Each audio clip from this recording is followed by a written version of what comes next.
ಮಾದಕ ವಸ್ತು ಎಂಡಿಎಂಎ ಮಾರಾಟ ಮಾಡಲು ಯತ್ನಿಸುತ್ತಿದ್ದ ಆರೋಪಿಯನ್ನ ಪುತ್ತೂರು ನಗರ ಠಾಣೆಯ ಪೊಲೀಸರು ಬಂಧಿಸಿ ದ್ವಿಚಕ್ರ ವಾಹನ ಮತ್ತು 10 ಗ್ರಾಂ ಎಂಡಿಎಂಎಯನ್ನು ವಶಪಡಿಸಿಕೊಂಡಿದ್ದಾರೆ.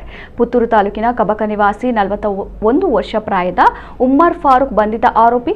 ಪುತ್ತೂರು ತಾಲೂಕಿನ ಕಬಕ ಗ್ರಾಮದ ಮುರಾದ ರೈಲ್ವೆ ಸೇತುವೆ ಬಳಿ ಮಾದಕ ವಸ್ತು ಮಾರಾಟ ನಡೆಯುತ್ತಿದೆ ಎಂಬ ಮಾಹಿತಿಯಂತೆ ಪುತ್ತೂರು ನಗರ ಪೊಲೀಸ್ ಉಪನಿರೀಕ್ಷಕ ಆಂಜನೇಯ ರೆಡ್ಡಿ ನೇತೃತ್ವದ ಪೊಲೀಸ್ ತಂಡ ಸ್ಥಳಕ್ಕೆ ದಾಳಿ ನಡೆಸಿತ್ತು. ಅಲ್ಲಿ ಉಮ್ಮರ್ ಫಾರೂಕ್ ಎಂಬಾತ ಕಂಡು ಬಂದಿದ್ದು ಆತನ ದ್ವಿಚಕ್ರ ವಾಹನ ಮತ್ತು ಕೈಯಲ್ಲಿದ್ದ ವಸ್ತುಗಳನ್ನು ತಪಾಸಣೆ ನಡೆಸಿದ ವೇಳೆ ಮಾರಾಟಕ್ಕೆ ಇಟ್ಟಿದ್ದ 10 ಗ್ರಾಂ ಎಂಡಿಎಂಎ ಪತ್ತೆಯಾಗಿದೆ.